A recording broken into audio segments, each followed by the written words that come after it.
வணக்கம். இணக்கம் அப்படிங்கிற வரி பற்றி இன்னைக்காவது தமிழில் கேள்விப்பட்டிருக்கீங்களா? இணக்கம் அப்படிங்கிற அந்த வார்த்தைக்கு மிகப்பெரிய அர்த்தம் உண்டு. ஆத்திச்சூடியில் எங்கே சொல்லியிருக்காங்க அதுதான் இன்னைக்கு நம்ம பார்க்க போகிறது. ஆத்திச்சூடியின் 19வது வரி, இணக்கம் அறிந்து இணங்கு. இந்த இணக்கம் அப்படிங்கிற வார்த்தைக்கு தமிழில் நேரடி அர்த்தம் ஒற்றுமையாக இருக்கிறது. ஒரு தன்மையை புரிந்து கொண்டு தெரிந்து கொண்டு, இணக்கம் அறிந்து, ஒத்து போகுமா இல்லையா, ஒத்து வருமா இல்லையா அப்படிங்கிறத தெரிஞ்சு இணங்கி போ, நடந்து கொள், புரிந்து கொள் அப்படிங்கிறது தான் இந்த விஷயம். அப்போது ஏதாவது ஒரு செயலை செய்ய போகிறதுக்கு முன்னாடியோ எந்த இடத்துலையாவது சூழ்நிலை அறிந்து கொண்டு அதுக்கு தகுந்தாற் போல நடந்துக்கிறது இல்லை, அதுக்கு பேர் தான் இணக்கம் அறிந்து இணங்கு.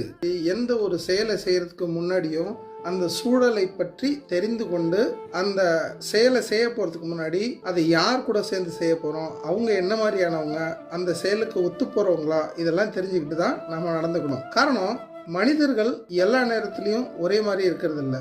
எல்லா மனிதர்களும் ஒரு போலவும் கிடையாது. எல்லா சூழலும் ஒரே மாதிரி அமைய போகிறதும் கிடையாது. இப்போ உதாரணத்துக்கு தண்ணீர் எடுத்துக்கிட்டிங்கன்னா தண்ணீரோட குணம் என்றைக்குமே மாறாது. ஆனால் அந்த தண்ணியை நம்ம எந்த பாத்திரத்தில், அது எந்த வடிவத்தில் இருக்கிற பாத்திரத்தை ஊற்றி வைக்கிறோமோ அதற்கு தகுந்த மாதிரி மாறி போகக்கூடிய ஒரு வடிவமைப்பு தண்ணிக்கு உண்டு. இது இணக்கம் அறிந்து இணங்குற. இப்போ தண்ணீரை உதாரணம் சொல்றதுனால அது நமக்கு பொருந்துமா? நிச்சயமா பொருந்தும். இப்போ நம்ம பார்த்தீங்க அப்படின்னாக்கா, குழந்தைகிட்ட பேசுகிற மாதிரியே மனைவி கிட்ட பேசிட முடியாது.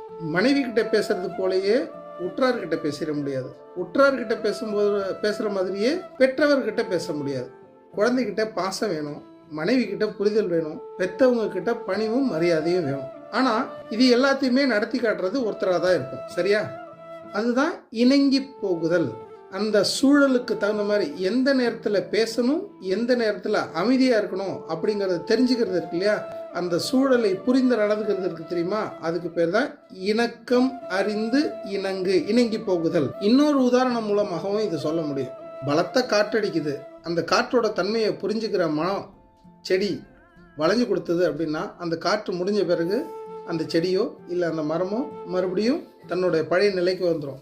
இல்லை, காற்றோட தன்மையை புரிஞ்சுக்காம மரம் அந்த காற்றோட வேகத்தை எதிர்த்து நின்றுச்சுன்னா என்ன ஆகும்? உடைஞ்சு போயிடும். ஸோ அந்த ஒரு சந்தர்ப்பத்தை, அந்த ஒரு சூழலை, அந்த ஒரு நிகழ்வை புரிந்து அறிந்து நடந்து கொள்ளுதல், ஒத்து போகுதல், அதற்கு பெயர் தான் இணக்கம் அறிந்து இணங்கு. மீண்டும் அடுத்த ஆத்திச்சூடி வரியுடன் உங்களை சந்திக்க வரும் வரை விடைபெறுவது உங்களில் ஒருவன் நான். நன்றி, வணக்கம்.